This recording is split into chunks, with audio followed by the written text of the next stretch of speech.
And now, it's time for another Dice Tower review with Tom Vasel. Hey folks, today we're taking a look at the Big Book of Madness from IELLO. Now the Big Book of Madness, the theme of this game, which is a cooperative game, is that players have found the book that they're not supposed to read. And of course you open the book and read the book. Once you start reading the book, you can't stop or you will go insane. And you have to finish the book and monsters are coming out and you have to banish these monsters. So you're a bunch of magicians who have opened a book. Again, it doesn't seem like you're very smart to begin with, but that's okay. The whole game is about shutting that book. This is a cooperative game, like I said. It's a deck building style game. Here it is.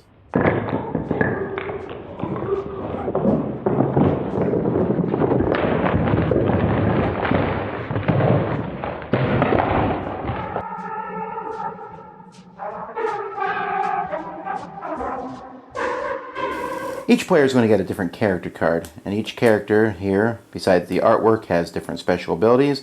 They also have a different number of starting cards that they will have. So, for example, this character here has 1-2 water card, a 2 1 water cards, 3 1 air cards, 3 1 fire cards, and 3 1 earth cards. And those cards that they get are going to form their deck that they're going to start with. And so they're going to make a deck, shuffle it. Also, there's going to be a Book of Madness that's going to be made. This Book of Madness is random. There's a few different covers that it can have, and there are different monster cards that will go into it. So it's a different experience each time. You also are going to be playing the game for 6 rounds. You're going to determine whether you play easy, medium, hard. That's the number of extra curses that will come out. And that's pretty much how you set up for the game.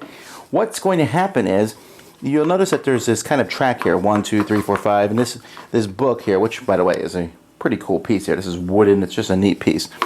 So when it gets to 1 on a player's turn, they're going to open the book. Now this is going to show what initial monster you're going to be fighting against. It's going to show what happens if you beat the monster and what happens if you lose to the monster. When the monster is completely beaten and finished, you'll draw a new monster and do the same thing. On the 6th round, that monster there, you need to beat that monster, because if you don't, you will lose the game. And so that's one of the, if you beat that monster, that's the victory condition of the game, but losing to that monster is one of the losing conditions of the game. Now when a monster comes up, so here for example this monster comes up, it shows that there's a green curse that will come out. It shows that there is a yellow curse, an air curse that will come out, and it shows that there is a water curse that will come out. So there's 3 curses. However, depending on the round of the game, there might also be some multi-cursors. And so let's pretend this is the last monster of the game. There would also be 2 multi-curse cards that would come out. Now, to defeat the monster, players have to get rid of these curses. To get rid of a curse on your turn, you need to play cards that have that many symbols on it. And since there's only 5 rounds before the next monster is revealed, you will have to defeat these curses as quickly as possible.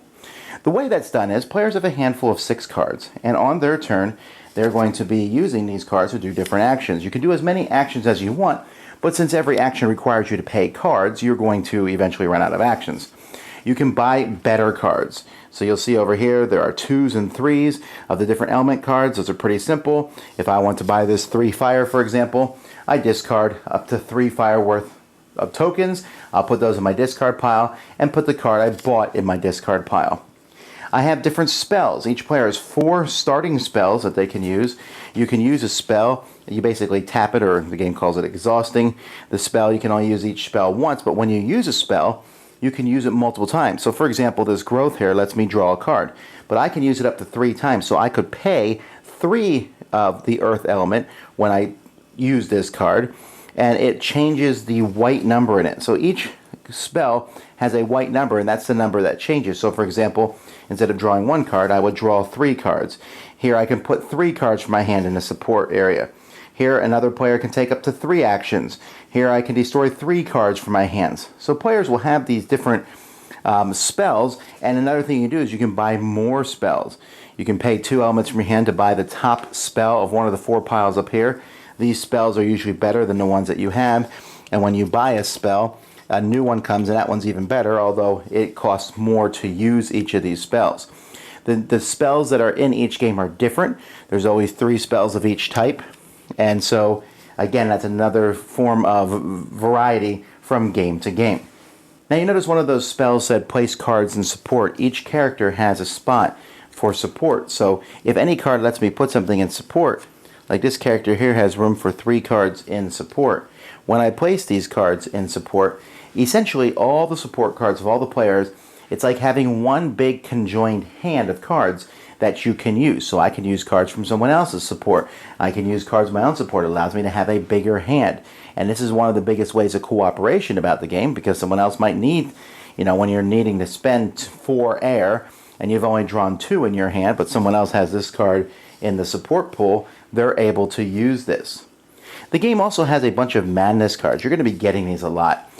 Basically, every time a curse goes off, something bad is going to happen. So if you don't get rid of this curse by the second turn of the round, when this book moves there, this curse goes off. So you're trying to get rid of these as much as possible. You can see here, for example, this one says each player discards an air card. This one says each player discards a fire card. Sometimes a curse will add another token to something to make it harder to do.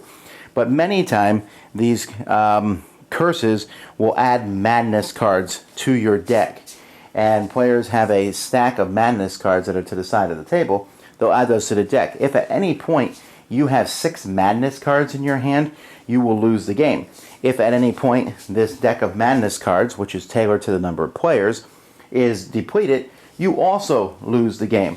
And of course, if you're drawing a lot of madness cards, they're not worth it. You can place madness cards in the community pool. You can also always spend 2 cards of the same type to cure a madness card.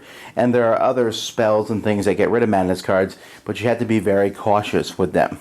And that is pretty much the game. As I said, you're going to be going around here. Monsters will be showing up.